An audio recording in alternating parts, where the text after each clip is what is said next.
Good morning, everyone. Welcome. Our topic today, as you know, is the pandemic and world affairs. And our speaker is Mr. Richard Fontaine from the Center for New American Security. Thank you very much for joining us today. I'll make a few words of introduction and then turn it over to Richard for his remarks. The onset of the COVID-19 epidemic last winter brought with it the onset of a debate about the longer-term implications of epidemic and global pandemic, and of course of how the pandemic is managed for world affairs. And in retrospect, it's clear that the pandemic arrived at a particular moment in world affairs. It arrived at a moment of high anxiety about the fate of the liberal international order created after World War II. It arrived at a moment of rising concern about the renewal of strategic rivalry among major powers and about the emergence of China as a challenging new factor in the global landscape.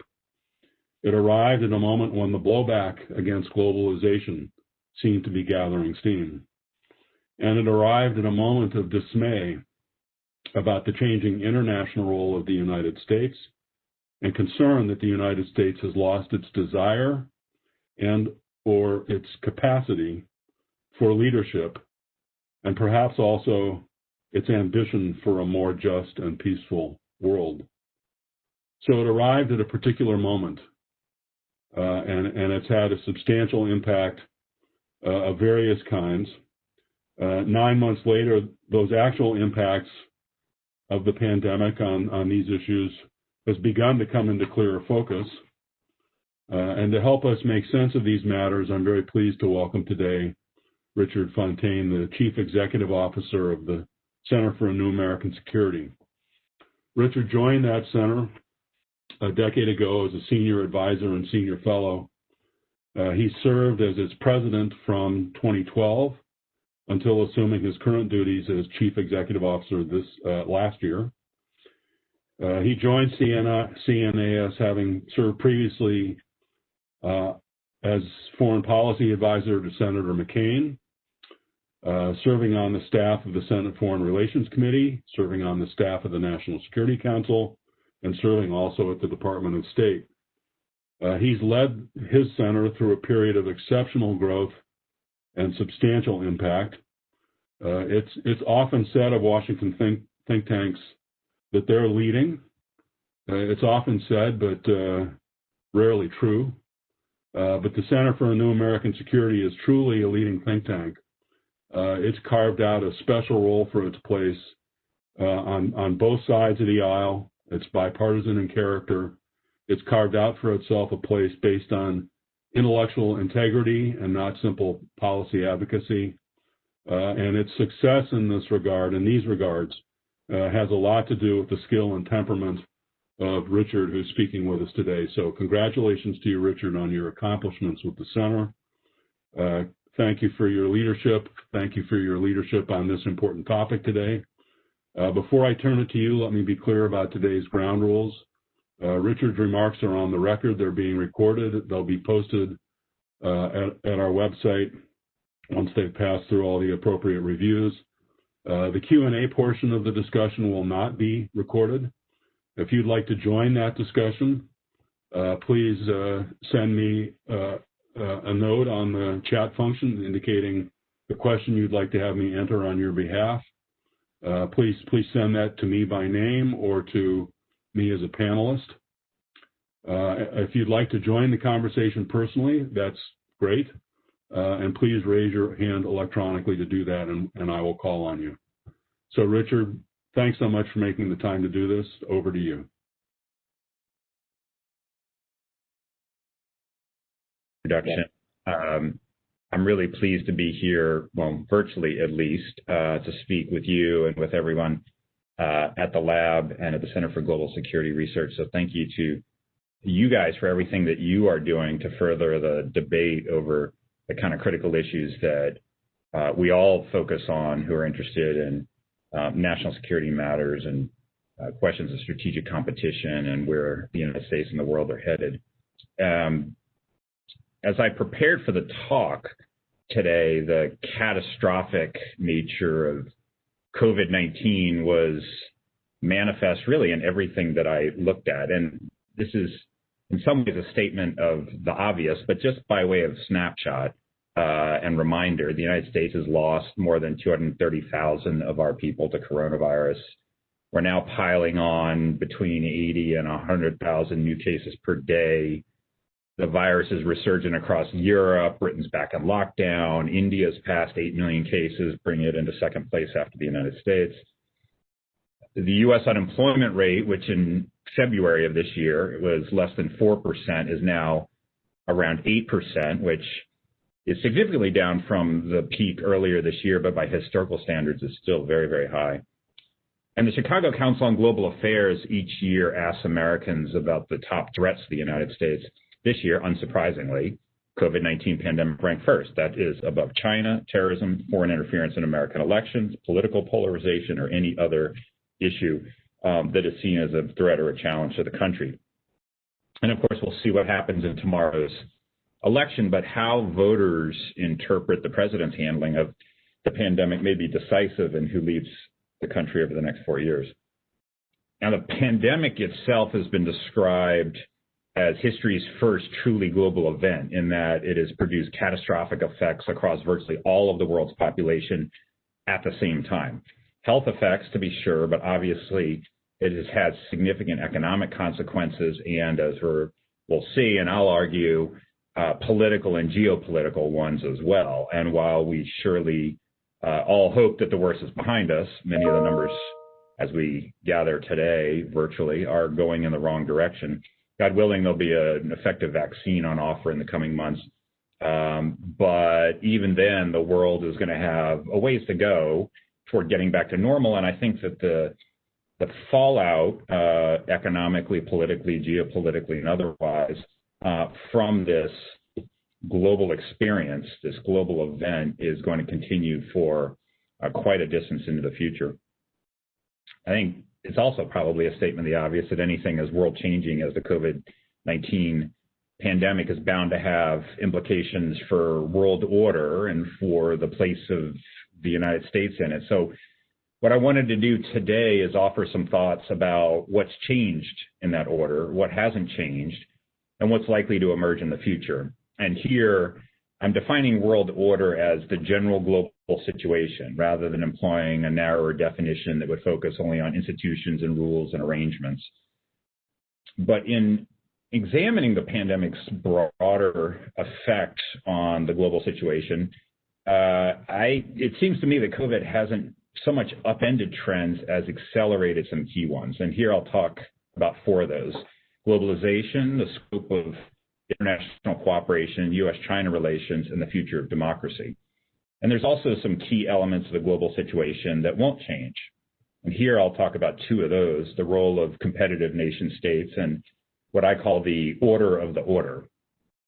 It's within a world shaped by these effects that everything else we focus on, whether it's strategic competition, regional and global stability, or its absence, deterrence concepts, the panoply of national security threats and approaches to them, all of that is going to play out against the backdrop of a world shaped by the effects that I hope to discuss a little bit today. So the first of those effects is on globalization.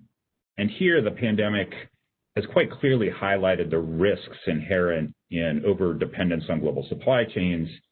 It may prompt a renationalization of some production, and it's already putting stress on the notion of international interdependence. And the likely fallout from this is an acceleration of changes that have long been in motion toward a new, a different, and a more limited form of globalization.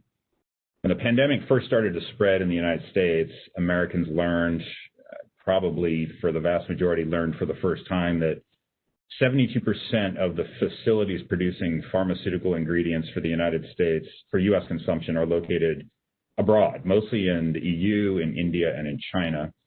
That share is reported to be as high as 97% for antibiotics.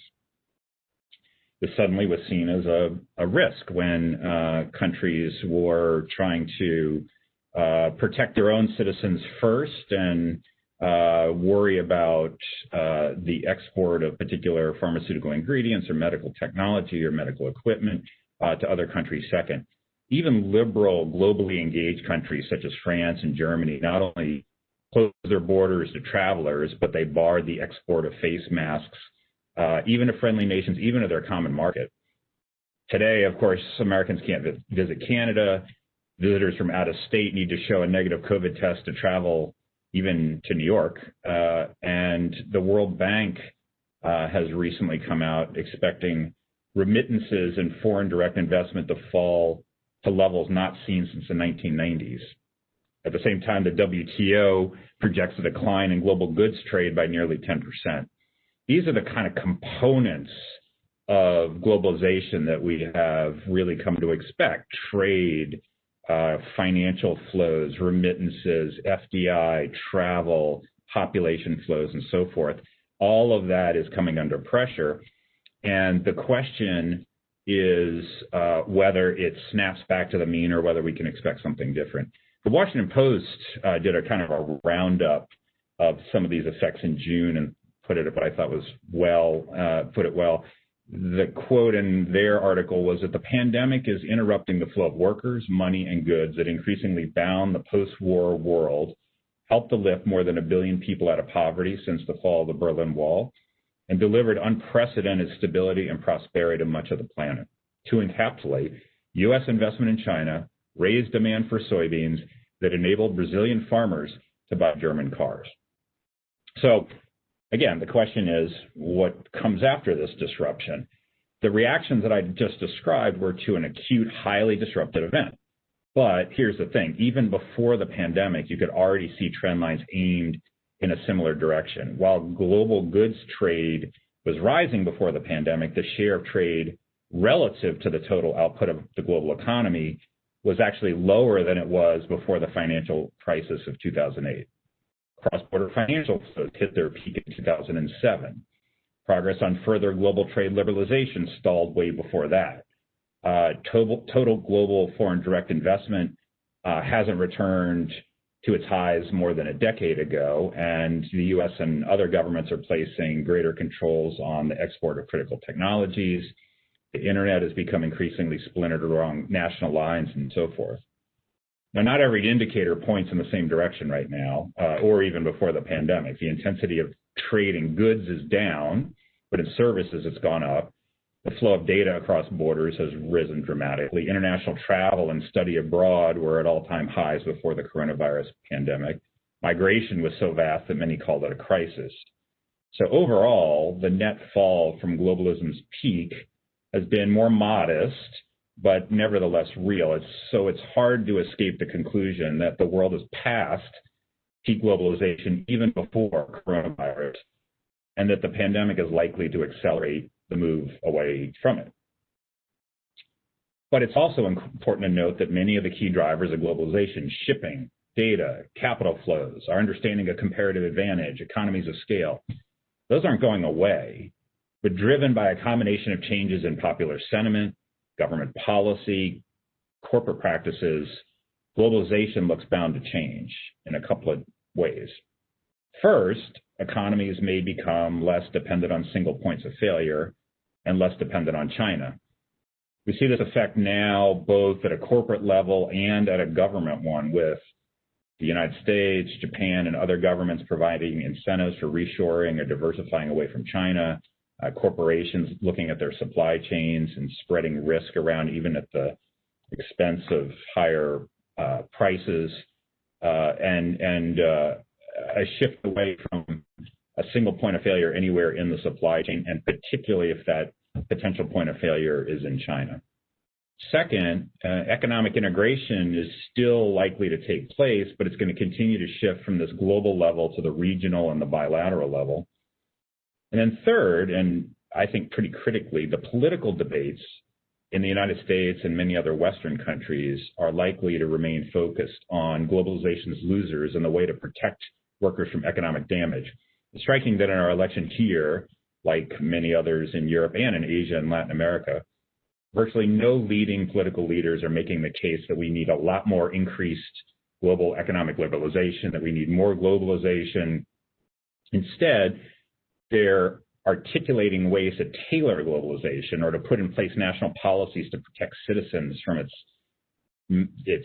downside effects. The problem with all this, of course, is that sometimes the preferred remedy, protectionism or whatever other variant of it, makes a lot of the problems worse, not better. But that is a political reality that I believe we're going to be that will be with us for quite some time. The second effect beyond globalization that I think the pandemic is having an effect on and trend line that is kind of accelerating is in the scope of international cooperation. It was clear if one looked around at the beginning of the crisis back in March, April, May, that governments made decisions on borders, entry protocols, export bans, population control measures, largely on their own and with very little consultation with others. The G7, the G20 held virtual meetings. They pledged abstract coordination, completely bereft of any specific and time-bound commitments. The UN Security Council was paralyzed for weeks and weeks and weeks, unable even really to issue a statement, caught up with a dispute about whether to mention where the coronavirus came from or not. And you contrast this with the post-9/11 environment and even the post-global financial crisis. After 9/11, the G8 got together and agreed on things like hardened cockpit doors and unified passenger manifests and so forth that are still with us today. After the global financial crisis, the G20 was an important coordinating mechanism for fiscal and monetary policy. And today, even the pursuit of a COVID vaccine has produced more international competition, particularly among the United States, Europe, and China, that has cooperation, although there is an international consortium that's working toward this end. And again, this highlights a trend that was previously in evidence. Whether you look at the EU's troubles, the rise of great power competition, and particularly U.S.-China competition, the increase in nationalist populism in countries, including our own, in which leaders explicitly prioritize their citizens' well-being above those of other countries. And what this may well result in is more moves toward diplomatic coalitions of the willing, bypassing traditional institutions, or even more of an every country for itself world in which leaders generally take a narrower view of what constitutes a national interest, or if they don't take such a narrower view, find it politically more difficult to articulate the sort of internationally cooperative, enlightened self-interest kind of view that we're more used to in post-war U.S. foreign policy. The third area in which I think the coronavirus is playing a role in affecting the trend lines is on U.S.-China relations. And here, fighting pandemic disease should have been the paradigmatic example of a joint cause that compels U.S.-China cooperation. And so many people will describe U.S.-China relations as a mixture of cooperation and competition. Well, if you think that, then the pandemic is sort of like an asteroid headed at the Earth. You know, neither the United States nor China has any interest in this thing spreading. Both the United States and China have an interest in getting a handle on it, getting a vaccine out there, getting economies back to work, limiting the spread. But of course, as we know, there's essentially no U.S.-China cooperation on coronavirus whatsoever. And in fact, COVID-19 has become one more feature of great power competition rather than an exception to it. And there's a couple implications that flow from that. The first is that this oft-described notion of, a mixture of competition and cooperation may be easier said than practiced. It may just be easier to forge a whisper of collaboration in areas that are solely the province of experts, like non-proliferation regimes or North Korea policy, rather than one that has domestic resonance like coronavirus or climate change policy with its economic consequences, one way or the other. And on top of that, the prevailing paradigm seems to be both sides looking at new events, not with an eye toward forging cooperation, but rather toward taking advantage, whether that's diplomatically, economically, or in some other way. The second implication involves the prospects for Chinese soft power. It's interesting to see the sort of wave function that the mood of China watchers have gone through over the course of 2020, to see people sort of lament China's early ability to provide medical supplies to Europe and Africa, to portray itself as effective at home, able to build a hospital in a week, generous abroad, with plane loads of PPE landing in Serbia and Italy, and national leaders meeting these planes on the tarmac, and that China sort of dining out on its ability to recover faster, more effectively, be more generous than other countries, and particularly than the United States.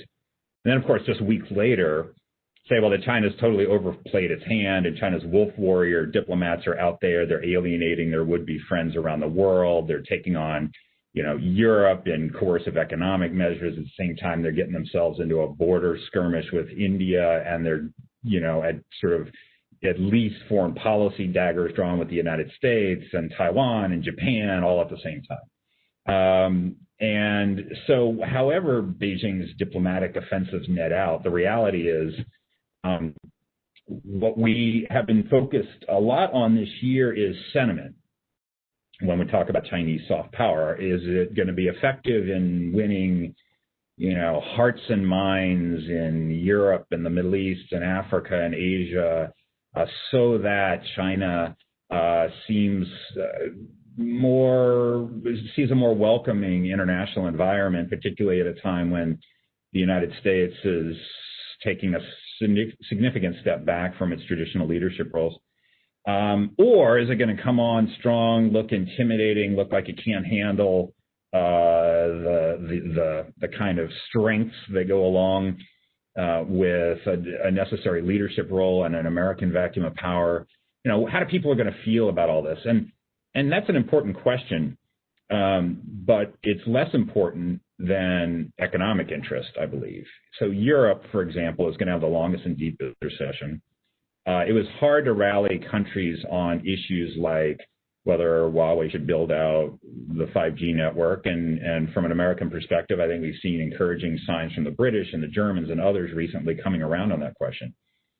But if it's hard to get countries on board with a U.S. position on some of these tough issues because countries fear higher prices, punitive Chinese economic measures, et cetera, when the economy is doing well, it's going to be harder still when countries are in a profound recession and with access to Chinese capital and Chinese markets at potential risk.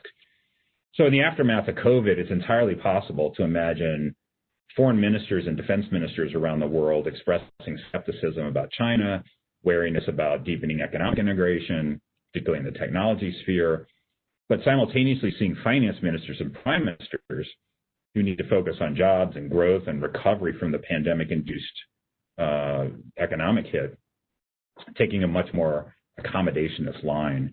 And this all has the potential to sharpen this sense of U.S.-China competition with third countries that seek some mixture of security and economic benefits from both. They're caught in the middle of this, wishing not to choose, but having to choose not in a grand strategic China bloc versus U.S. bloc, but on every issue that comes up that's potentially in the middle of the two of us.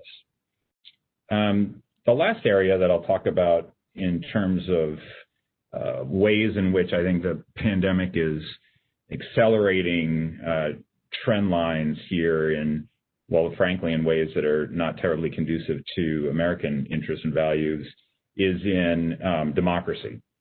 Before the pandemic, we had seen more than a decade-long slide in democracy worldwide. And the pandemic this year has induced autocrats to sort of grab more power, whether it's in Hungary or Russia with Putin's constitutional change, or in Hong Kong, where the world is relatively distracted. Autocrats more easily say that these perilous times demand a strong and a decisive state hand.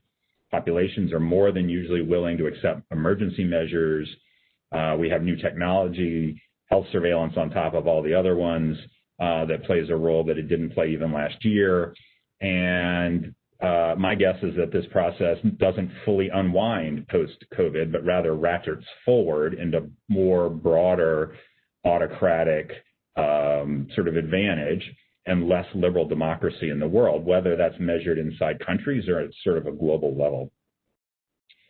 So those are the kinds of things that I think are changing and will change. And I said in the title of my lecture, at least, that I would also mention two things that won't. I'll actually mention three, so the third I'll throw in as a freebie, so to speak.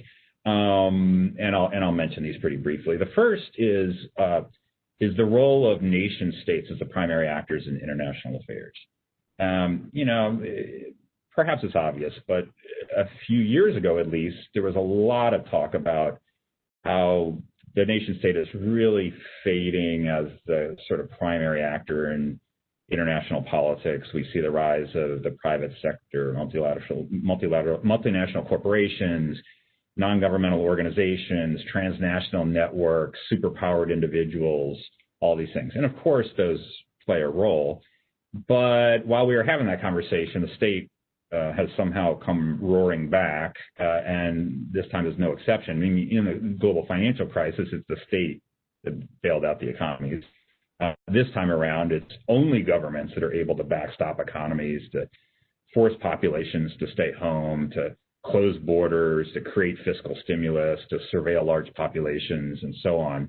And so I would look to the nation state as the continued primary actor and perhaps even stronger than it was before, for the very reasons that only the state can play a role in the pandemic period and in the indeterminate period after the pandemic, necessary to sort of get countries, get populations, get economies back up and running. Only states can play the role necessary to do that, and that thereby strengthens them relative to other actors in international affairs. The second area of sort of continuity is in geopolitical competition. So as I mentioned, COVID's become just one more vector in U.S. competition with China. It's done nothing to reduce competition with Russia.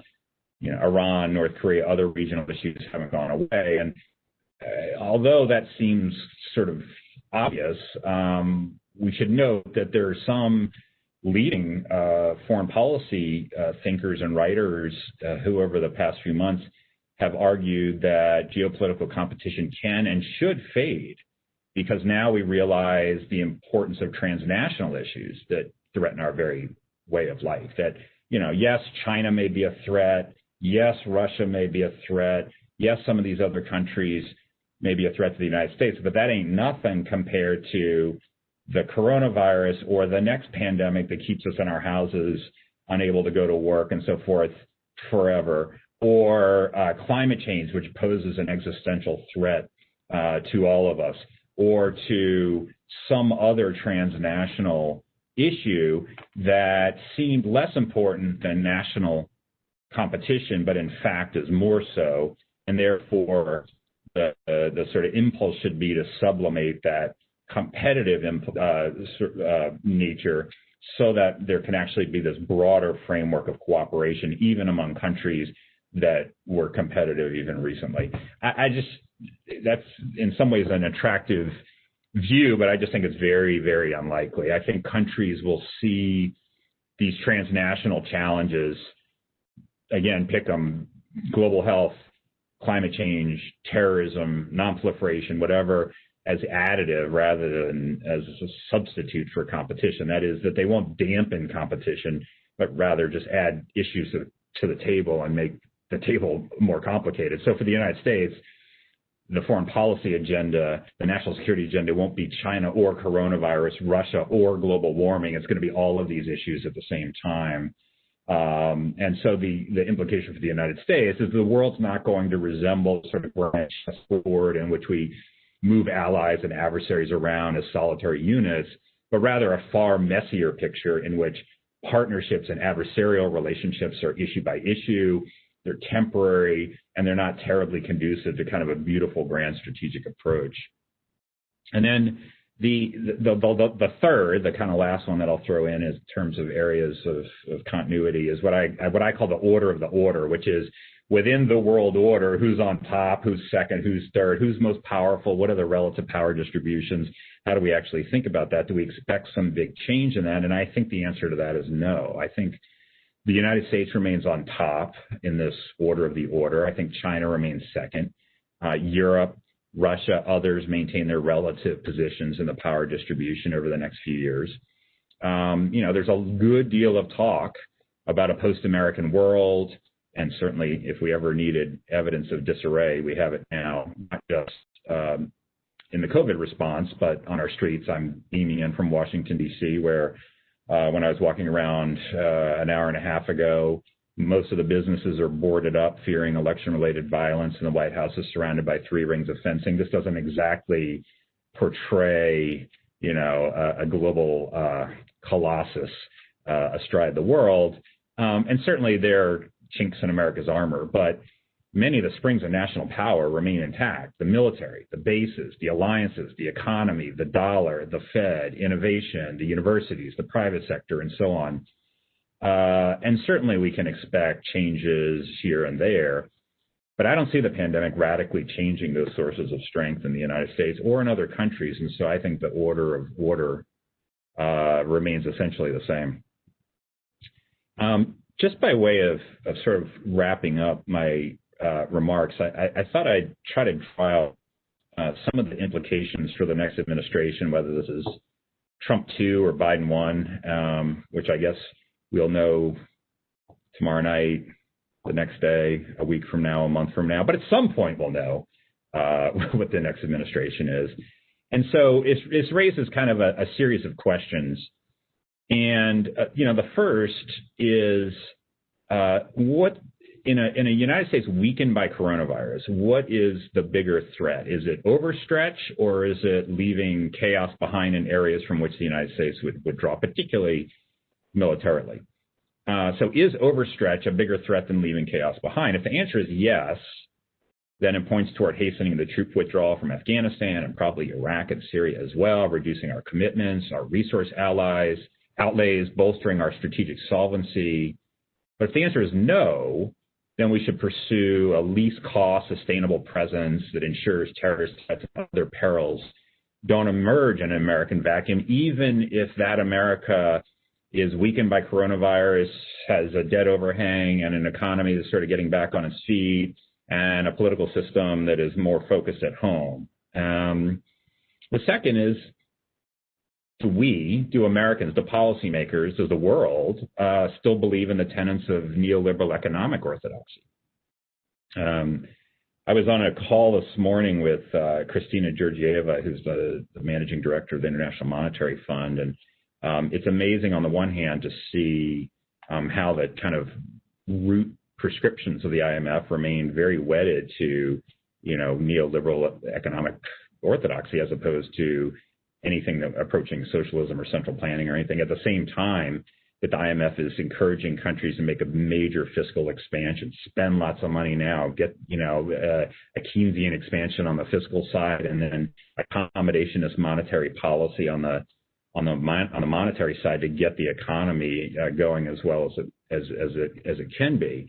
But if the answer is yes, that Americans do believe in and continue to want what you could describe as a neoliberal economic approach, then the next administration, whether it's Biden or Trump, should pursue freer trade, further deregulate capital markets, tackle this extraordinary government debt that's piling up as we speak, perhaps compensating globalization's losers like displaced manufacturing workers, but doing that in order to sustain political support for a broad program of economic liberalization.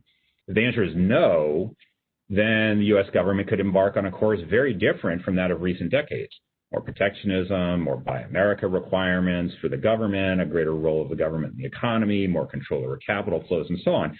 And that will have implications for American leadership in the world, kind of what we're trying to see emerge, and for global order. The third and sort of second to last here question that this raises is, it's actually an uncomfortable one to think about. Have we passed peak America? I mean, to take one measure of national strength, U.S. GDP 1960 was about 40% of the global total. At the turn of millennium, that was down to about 32%. 2018, it was down to about 24%.